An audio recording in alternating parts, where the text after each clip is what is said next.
Facebook এপ্লিকেশনটো open কৰোতে আপুনিও এই প্ৰবলেমটো পাই আছে নেকি?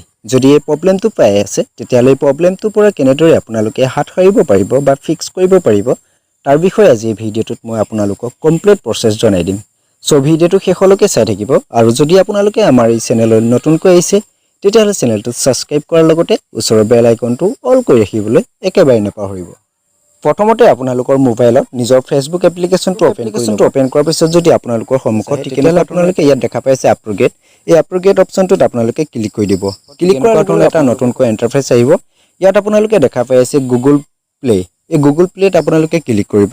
গুগল সন্মুখত ফেসবুকৰ যেটো নতুনকৈ এপ্লিকেশন আহিছে নতুন ভাৰ্জন এই ভাৰ্জনটো আপোনালোকৰ মোবাইলত আপডেট হ'ব। সো ইয়াত যদি আপোনালোকৰ ইয়াত মই অলৰেডি আপডেট কৰি ৰাখিছো সো মই ইয়াত ওপেন বুলি দেখাই আছে। যদি আপোনালোকে এই এপ্লিকেশনটো আপডেট দিয়া নাই তেতিয়াহ'লে ইয়াত আপডেট বুলি এটা আহিব।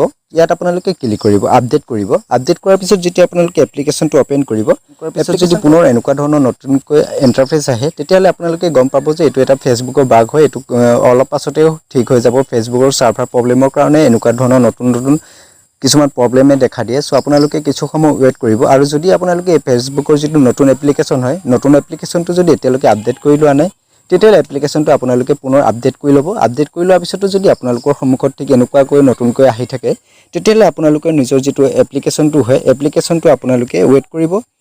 কোনো ধৰণৰ একো কাম কৰিবলগীয়া আপোনালোকৰ হাতত একো নাই। কিন্তু যেতিয়ালৈকে ফেসবুকৰ প্ৰবলেমটো সাৰ্ভাৰ যেটো প্ৰবলেম হয় প্ৰবলেমটো যেতিয়ালৈকে ফেসবুকে সলভ নকৰে তেতিয়ালৈকে আপোনালোকে ফেসবুকটো খুলিব নোৱাৰিব। সো এটো আপোনালোকৰ নিজৰ প্ৰবলেম নহয়। এটো বহুতৰ সমস্যা দেখা দিছে এই প্ৰবলেমটোৱে।